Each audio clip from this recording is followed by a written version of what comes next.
Dumating na sa bansa ang may-ari ng punerarya na pinagdalhan umano sa bangkay ng Korean businessman na si Jae-ek Joo at sinabing wala siyang kasalanan sa krimen. Mula sa Maynila, may report si Roderick Mendoza live.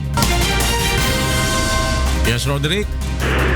Lord, nasa kustudiyan na nga ng NBI itong si Barangay Chairman na Gerardo Ding Santiago, ang may-ari ng Dream Funeral Services sa Caloocan City, kung saan sinasabing dinala ni SPO3 Ricky Santa Isabel ang bangkay ng Korean kidnap victim na si Jae-ek Joo. Ayon kay Justice Secretary Aguirre, malaki ang may tutulong ni Santiago sa pagbibigay linaw sa kaso.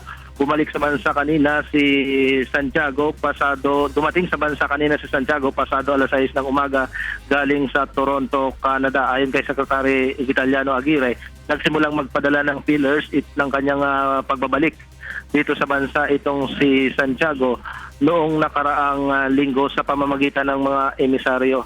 At hiniling nito na siya ay bigyan ng seguridad sa kanyang pagdating sa bansa. Kaya't mula sa airport kanina ay agad itong dinala dito sa NBI at isinailalim na nga sa protective custody ng ahensya.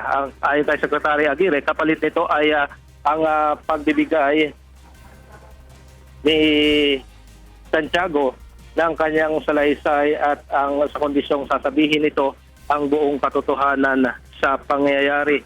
At kanina nga sa pagharap nito sa media ay sinabi ni Santiago na wala siyang kasalanan doon sa pagdukot at pagkakapatay sa Korean kidnap victim na si Jae-ek Joo at kaya siya umuwi ng Pilipinas dahil alam niyang wala siyang kasalanan. Dalawang grupo umano ang nagbabanta sa kanyang buhay, ngunit tumanggi muna siyang magsalita dahil hindi pa niya nakakausap o tumanggi muna siyang i-detalye kung saan ang gagaling o sino itong mga grupong ito na nagbabanta sa kanyang buhay dahil hindi pa niya nakakausap ang kanyang abogado. Ayon nga kay Secretary Aguirre, malaki ang may tutulong nitong si Santiago sa pagbibigay linaw sa kaso ng pagdukot sa Korean businessman. Lord?